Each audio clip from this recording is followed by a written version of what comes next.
ಆತ್ಮೀಯ ವೀಕ್ಷಕರೇ, ವಾಸ್ತವಿಕ ಬದುಕಿನ ಕೆಲವು ಮಾತುಗಳನ್ನು ಇಲ್ಲಿ ಹೇಳಿದ್ದೇನೆ. ಇಲ್ಲಿ ಸಂಬಂಧ ಹೇಗಿರಬೇಕು ಅಂದರೆ, ಮಾತಾಡಿದರೆ ಖುಷಿಯಾಗಬೇಕು, ಕೋಪ ಮಾಡಿಕೊಂಡ್ರೆ ಭಯ ಆಗಬೇಕು,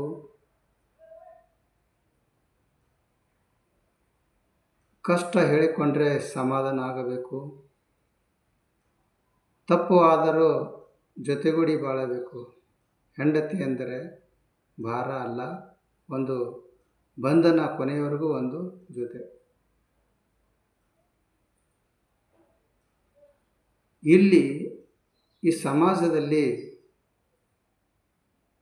ಗಂಡ ಹೆಂಡತಿಯರ ನಡುವೆ ಎಷ್ಟೇ ಜಗಳವಾಡಿದರೂ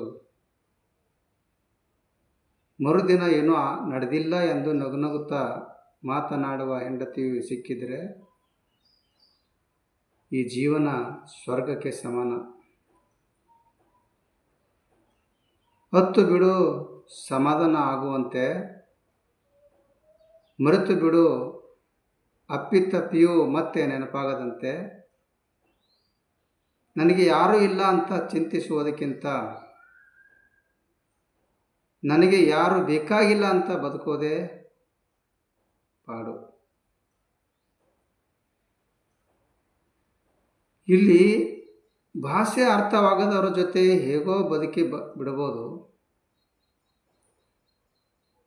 ಆದರೆ ಭಾವನೆ ಅರ್ಥೈಸಿಕೊಳ್ಳಲಾಗದವರ ಜೊತೆ ಬದುಕೋದೇ ಬಹಳಷ್ಟು ಕಷ್ಟ.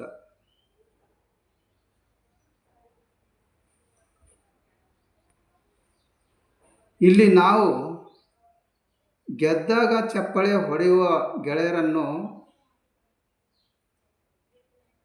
ಮರೆತೋರು ಪರವಾಗಿಲ್ಲ, ಆದರೆ ನಾವು ಬಿದ್ದಾಗ ನಮ್ಮ ಕೈ ಹಿಡಿದು ಮೇಲೆತ್ತು ಗೆಳೆಯರನ್ನು ಮರೆಯಬಾರದು. ನಮ್ಮ ಬದುಕಿನಲ್ಲಿ ನಾವು ಪಡ್ತಕ್ಕಂಥ ಕಷ್ಟ, ಪರಿಶ್ರಮ ಎನ್ನುವುದು ನಮ್ಮನ್ನು ಯಾವತ್ತೂ ಕೊಲ್ಲುವುದಿಲ್ಲ,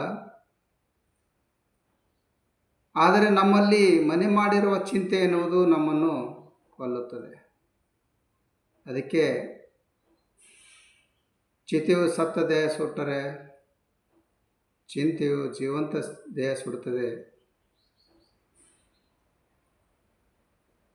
ಇಲ್ಲಿ ನಮ್ಮ ಸಂಬಂಧಿಕರ, ನಮ್ಮವರು ಯಾವಾಗ ನಮ್ಮಿಂದ ಮಾತನಾಡದೆ ಸ್ವಲ್ಪ ಸ್ವಲ್ಪ ನಮ್ಮಿಂದ ಯಾವಾಗ ದೂರ ಆಗುತ್ತಾರೋ ಆವಾಗಲೇ ತಿಳಿದುಕೊಳ್ಳಬೇಕು ಅವರಿಗೆ ನಮ್ಮ ಅವಶ್ಯಕತೆ ಮುಗಿದಿದೆ ಎಂದು. ನಮ್ಮಲ್ಲಿ ಹಣ, ಸಂಪತ್ತು, ಆಸ್ತಿ ಇರುವವರೆಗೆ ಮಾತ್ರ ನಮ್ಮವರು. ಎಲ್ಲ ತೀರದ ಮೇಲೆ ಯಾರು ಯಾರಿಗೆ ಇಲ್ಲ. ಇದು ಕಲಿಯುಗ. ನಿನ್ನ ಬದುಕಿನಲ್ಲಿ ಬೇಡ ಪರಾವಲಂಬನ, ಬರಬೇಕು ನೋಡು ತಮ್ಮ ಸ್ವಾವಲಂಬನ. ಹಗರುಗೊಳಿಸುವುದು ಬಾಳಿನ ಭಾರ, ತಡವಿಲ್ಲದೆ ತಿಳಿದು ನಡೆ ಕುಮಾರ. ಇಲ್ಲಿ ಪ್ರಪಂಚದಲ್ಲಿ, ನಮ್ಮ ಜೀವನದಲ್ಲಿ ನೀವು ಎಷ್ಟು ತಾಳ್ಮೆಯಿಂದ ಇರುತ್ತೀರೋ ಅಷ್ಟು ನಿಮಗೆ ಅಗ್ರಸ್ಥಾನ, ಮತ್ತು ಎಷ್ಟು ದೂರ ಇರ್ತೀರೋ ಅಷ್ಟು ನಿಮಗೆ ಗೌರವ ಇರುತ್ತದೆ. ಎಷ್ಟು ಕಡಿಮೆ ಪ್ರೀತಿ ಮಾಡ್ತೀರೋ ಅಷ್ಟು ಮನಃಶಾಂತಿ, ಎಷ್ಟು ಕಡಿಮೆ ಆಸೆ ಪಡ್ತೀರೋ ಅಷ್ಟು ಶಾಂತತೆ, ಎಷ್ಟು ಕಡಿಮೆ ಮಾತನಾಡ್ತಿರೋ ಅಷ್ಟು ಬೆಲೆ ಇರ್ತದೆ. ಜೀವನದ ಕಡು ಸತ್ಯ, ನಿಮ್ಮ ಜೀವನದಲ್ಲಿ ನೀವು ಒಂದು ಸಲ ಕೆಳಗೆ ಬಿದ್ದು ನೋಡಿ. ಇಲ್ಲಿ ಜನರು ನಿಮ್ಮನ್ನು ಯಾರು ಎತ್ತೋದಕ್ಕೆ ಬರೋದಿಲ್ಲ, ನೋಡೋಕ್ಕೆ ಬರೋದಿಲ್ಲ. ಅದೇ ನೀವು ಒಮ್ಮೆ ನಿಮ್ಮ ಜೀವನದಲ್ಲಿ ಸ್ವಲ್ಪ ಸ್ವಲ್ಪ ಮೇಲೇರೋದಕ್ಕೆ ಶುರು ಮಾಡಿದರೆ ಆಗ ನಿಮ್ಮನ್ನು ಕೆಳಗೆ ಬೀಳಿಸೋದಕ್ಕೆ ಯಾರಾದರೂ ಒಬ್ಬರು ಬಂದೇ ಬರುತ್ತಾರೆ.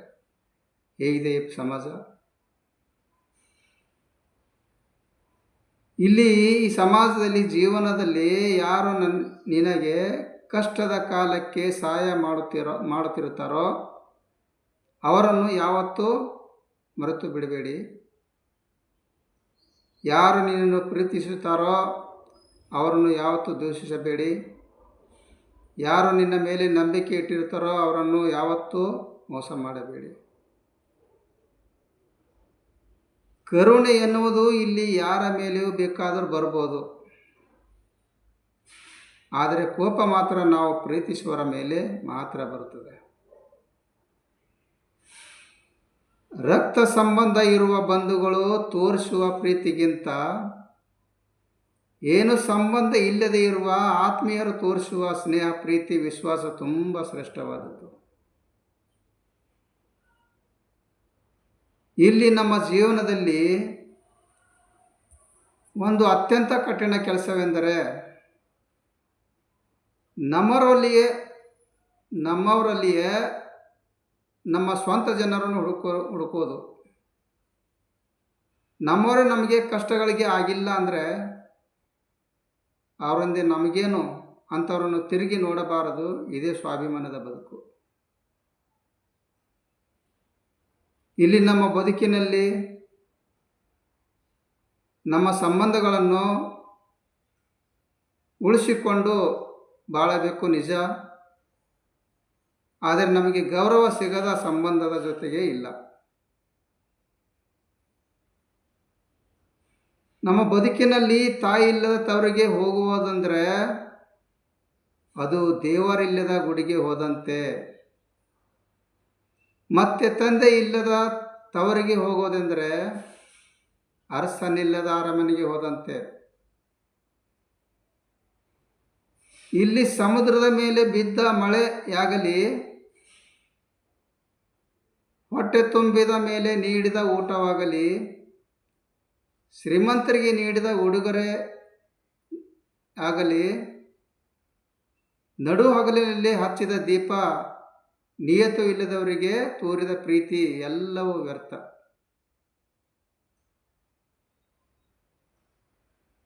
ನಿಮ್ಮ ಜೀವನದಲ್ಲಿ ನಿಮಗೆ ಯಾವುದು ಸರಿ ಮತ್ತು ಯಾವುದು ಸೂಕ್ತ ಎಂದು ಅನಿಸುವುದೋ ಅದನ್ನೇ ಮಾಡಿ. ಅದರ ಪರಿಣಾಮ ಏನೇ ಆಗಲಿ ಅದರ ಬಗ್ಗೆ ತಲೆ ಕೆಡಿಸಿಕೊಳ್ಳಬೇಡಿ. ಅಂಥ ನಿರ್ಧಾರದಿಂದ ಯಾವತ್ತೂ ನಿಮಗೆ ಒಳ್ಳೆಯದೇ ಆಗುತ್ತದೆ. ಈ ಪ್ರಪಂಚದಲ್ಲಿ ಸಾವಿರಾರು ಸಮಸ್ಯೆಗಳಿವೆ, ಆದರೆ ಇವುಗಳ ನಿವಾರಣಾ ಉಪಾಯವೇ ಜನರಿಗೆ ಗೊತ್ತಿಲ್ಲ. ನೀವು ಇನ್ನೊಬ್ಬರ ಬಗ್ಗೆ ಹೆಚ್ಚು ಮಾತಾಡುವುದನ್ನು ಬಿಡಿ. ಇದಕ್ಕೆ ಬದಲಾಗಿ ಇನ್ನೊಬ್ಬರೊಂದಿಗೆ ಮಾತನಾಡುವುದನ್ನು ಕಲಿತುಕೊಳ್ಳಿ. ಆಗ ಎಲ್ಲ ಸಮಸ್ಯೆಗಳು ಮಾಯವಾಗುತ್ತವೆ. ಎಲ್ಲವೂ ಇದ್ದು ಶಕ್ತಿಶಾಲಿಗಳು ಎನಿಸಿಕೊಳ್ಳುವುದು ದೊಡ್ಡದಲ್ಲ. ಎಲ್ಲ ಕಳೆದಾಗಲೂ ತೋರಿದ ಧೈರ್ಯವೇ ನಿಜವಾದ ಶಕ್ತಿ. ಒಬ್ಬ ವ್ಯಕ್ತಿಯ ಯಶಸ್ಸಿನ ಹಿಂದೆ ಬೆಟ್ಟ ಹತ್ತಿದಂಥ ಶ್ರಮವಿರುತ್ತದೆ. ನಡೆದು ಬಂದ ದಾರಿಯಲ್ಲಿ ಹೇಳಿಕೊಳ್ಳಲಾಗದ ನೋವಿರುತ್ತದೆ. ಅದರಂತೆ ನಾವಾಗಲು ಪ್ರಯತ್ನಿಸಬೇಕೇ ಹೊರತು ಆ ವ್ಯಕ್ತಿಯ ಯಶಸ್ಸಿಗೆ ಕೇಡು ಬಯಸುವ ಶತ್ರುಗಳಾಗಬಾರದು. ಜೀವನದಲ್ಲಿ ನೀವು ಮಾಡಬೇಕಾದ ಕೆಲಸಗಳೆಂದರೆ ಆಸೆ, ಕೋಪ, ನಾಲಿಗೆ ಇವುಗಳನ್ನು ಹತೋಟಿಯಲ್ಲಿ ಇಟ್ಟುಕೊಳ್ಳಿ.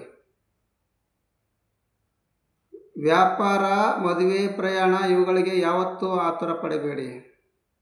ಮತ್ತು ಬುದ್ಧಿಶಕ್ತಿ, ಸಾಮರ್ಥ್ಯ, ನೆಮ್ಮದಿ ಇವುಗಳಿಗೆ ಬೆಲೆ ಇರಲಿ. ಹಣ, ಶಕ್ತಿ, ಸಮಯ ಇವುಗಳನ್ನು ಯಾವತ್ತೂ ವ್ಯರ್ಥ ಮಾಡಬೇಡಿ. ಧನ್ಯವಾದಗಳು. ಈ ನನ್ನ ವಿಡಿಯೋ ಇಷ್ಟ ಆದರೆ ಶೇರ್ ಮಾಡಿ, ಸಬ್ಸ್ಕ್ರೈಬ್ ಮಾಡಿ, ಲೈಕ್ ಮಾಡಿ.